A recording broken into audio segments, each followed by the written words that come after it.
Apa kabar Formula Friends? Ketemu lagi sama gue Rainer di Formula Motor TV. Honda City terkenal sebagai mobil yang mampu menawarkan rasa berkendara yang asik dengan kenyamanan khas sedan mewah. Gak heran kalau mobil ini dulu terkenal pada kalangan anak muda pada masanya. Meskipun sekarang segmen sedan kalah bersinar daripada segmen small SUV, bukan berarti mobil ini sudah tidak menarik untuk dimiliki. Apalagi sekarang harganya dia udah terjangkau. Lantas apa sih yang masih bisa ditawarkan oleh obat ganteng pada masanya yang satu ini? Ikuti video ini sampai habis.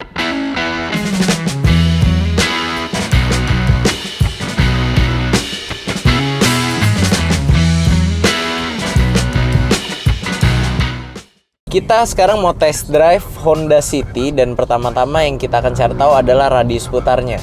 Karena ini kan dia sedan paling kompaknya Honda ya, entry levelnya lah. Jadi kita pengen tahu dia ngeribetin nggak nih kalau dipakai untuk putar balikan. Nah, jalanan ramai banget ya sore hari ini ya. Sekarang kita ambil agak mepet aja, nggak apa-apa. Soalnya biasa rata-rata mobil Honda itu punya radius putar yang oke-oke. Nah, set. Ambil kanan. Wah, ini sih kayaknya dapet ya. Oke. Naik gak? Aman. Kita tahu radius putarnya bagus berarti ya. Oke, kita sekarang lihat fiturnya. Nah, Honda City yang generasi ini tahun 2010 itu memang banyak menarik perhatian karena modelnya tuh futuristis dibandingkan rivalnya, dia terkesan lebih modern. Nah, kita pertama dari luar untuk tipe tertinggi nih, kita sudah kelihatan itu dari velgnya. Kita dapat velg ukuran lebih besar dan model yang dual tone, jadi lebih cakep dan memang masih up to date sampai sekarang. Model grill lebih cakep. Masuk ke dalam, kita ada electric retract mirror pelipatannya. Nah, lalu di setirnya ada pedal shift untuk merasakan sensasi berkendara manual karena ini transmisi masih otomatis konvensional. Di depan situ juga ada MID yang tampilan cukup lengkap, kilometer, trip, konsumsi bahan bakar rata-rata, dan sampai sisa jarak tempuh dari bensin yang tersedia. Nah, kalau ini head unit kami sudah ganti upgrade ke yang Android, sama seperti joknya yang sudah upgrade ke kulit. Tapi fitur bawaannya ini AC-nya itu ada pemanas. Nah, jadi kalau kalian jalan-jalan ke tempat yang dingin, fitur AC yang suhunya bisa sampai hangat ini cukup membantu. Nah, selain itu mobil ini juga sudah dilengkapi dengan fitur kepraktisan, yaitu pelipatan jok belakang 60-40. Nah, jadi kalau kalian bawa barang yang besar atau panjang masuk bagasi, nah itu bisa menyesuaikan dengan kebutuhan, tinggal melipat joknya aja. Oh ya, tidak ketinggalan mobil ini juga punya power socket untuk mendukung keseharian kalian yang mungkin perlu ngecas gadget kalian. Untuk fitur keamanan, mobil ini sudah dilengkapi dengan 2 buah airbag, rear defogger, parking kamera sensor, dan disc brake depan belakang. Jadi cukup komplit pada masanya. Nah, sekarang untuk posisi berkendara. Posisi berkendara mobil Honda rata-rata untuk yang entry level seperti ini ya, itu sebenarnya udah enak banget. Karena posisi duduknya itu pas, ergonomis. Kita dapat konsol box ini jadi armrest juga, sebelah sini juga ada pegangan tangannya sini kalau pegel. Nah, kalau posisi duduk sendiri ini joknya pengatur sudah lengkap, naik turun, maju mundur, senderan bisa diatur. Cuman sayangnya setirnya memang belum bisa teleskopik. Tapi nggak masalah karena sudah bisa tilt juga, dan ini basically bukan mobil yang berukuran besar. Jadi, dan ini mobil yang ground clearance-nya pendek juga ya. Jadi harusnya untuk mendukung posisi berkendara yang pas untuk berbagai postur badan itu udah cukup oke lah, walaupun memang belum maksimal banget, tapi ya sudah cukup oke. Posisi berkendara ini cukup enak loh, bener. Posisi berkendara commanding, kita pede, nggak cepat pegel juga dari posisi duduk seperti ini. Dan ya, posisi berkendara yang sporty seperti mobilnya.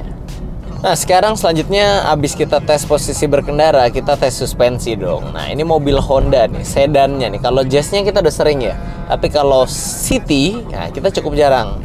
Ini sekarang kita hajar di kecepatan 40. Agak keras ya, agak keras. Suspensi agak keras. Coba kita pelanin dulu deh. Tapi nggak sekeras Brio juga sih.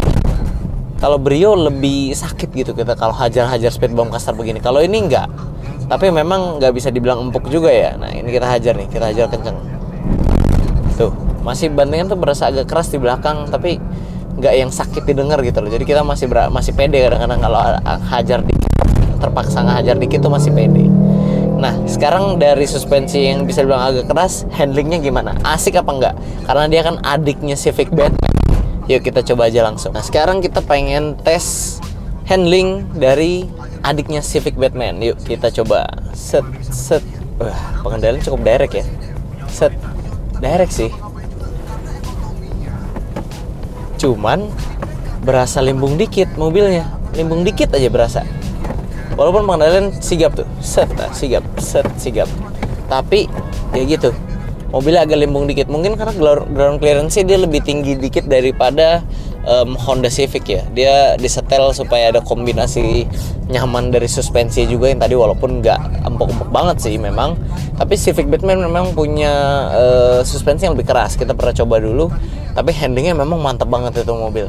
Nah ini ya versi lebih ringannya lah. Kalau ini kita nggak lewat sana karena kalian bisa lihat sendiri ya jalanannya. Jadi ya kalau Civic Batman tuh versi lebih pro-nya lah ibaratnya gitu loh, buat kalau kalian yang cari handling yang enak tapi suspensi keras. Kalau ini lebih ringannya, jadi suspensi di setting lebih empuk dikit. Pengendaliannya nggak setajam Civic Batman tapi masih bisa berasa tajam walaupun ada sedikit limbungnya. Di Indonesia, Honda City diberikan mesin berkapasitas 1500 cc berteknologi iVTEC, di mana mesin ini mampu mengeluarkan tenaga maksimum sebesar 120 HP pada putaran 6600 rpm dan torsi maksimal hingga 145 Nm pada putaran 4800 rpm. Tenaga ini disalurkan ke penggerak roda depan melalui transmisi otomatis konvensional 5 percepatan. Dari kalian tadi udah dengar spesifikasi mesin mobil ini di atas kertas. Nah, tapi ketika kita uji coba langsung konsumsi bahan bakarnya, kita udah berkeliling ini lebih dari 10 kilo, 30 menit, emang gak ketemu macet, kita dapat angka 13 km per liter. Nah sebenarnya ini angka cukup irit ya, karena walaupun memang kita nggak ketemu macet, tapi ini mobil yang transmisinya itu AT konvensional, dan ini mobil tahun 2010, dimana 2010 nggak ada sama sekali mobil yang diiklan-iklankan atau diprioritaskan untuk mengejar konsumsi bahan bakar yang baik. Jadi zaman 2010 memang masih fokus sama bertenaga. Nah tapi ternyata City ini selain dia bertenaga seperti yang kita udah lihat dan kita bandingkan dengan rivalnya, dia juga punya angka konsumsi bahan bakar yang bisa dibilang cukup baik untuk dijadikan untuk mobil sehari-hari. Setelah mencoba Honda City 2010 ini, kami makin yakin kenapa dulu dia adalah raja di kelasnya. Honda City mampu menawarkan rasa berkendara yang pas, kombinasi yang pas antara kenyamanan dan pengendalian yang asik. Nah, ditambah lagi dia juga memiliki tenaga yang lebih besar daripada rivalnya kala itu.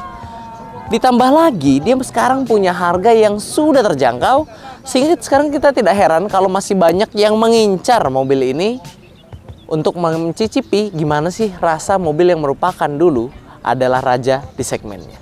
Buat kalian yang tertarik untuk mengenal mobil ini lebih lanjut, kalian bisa hubungi Instagram resmi kami di @formula_motor atau juga follow TikTok stok kami di @stokformulamotor. Dan buat teman-teman yang mau cek website kami juga ada di www.mobstripcast.com.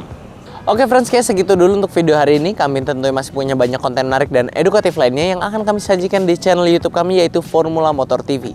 Jadi jangan lupa like video ini bila kalian menyukainya, dukung kami dengan cara subscribe channel kami, dan jangan lupa bunyikan lonceng notifikasi agar kalian tidak ketinggalan update dari kami. Pada akhirnya gue Rainer pamit undur diri dulu, sampai ketemu di video selanjutnya.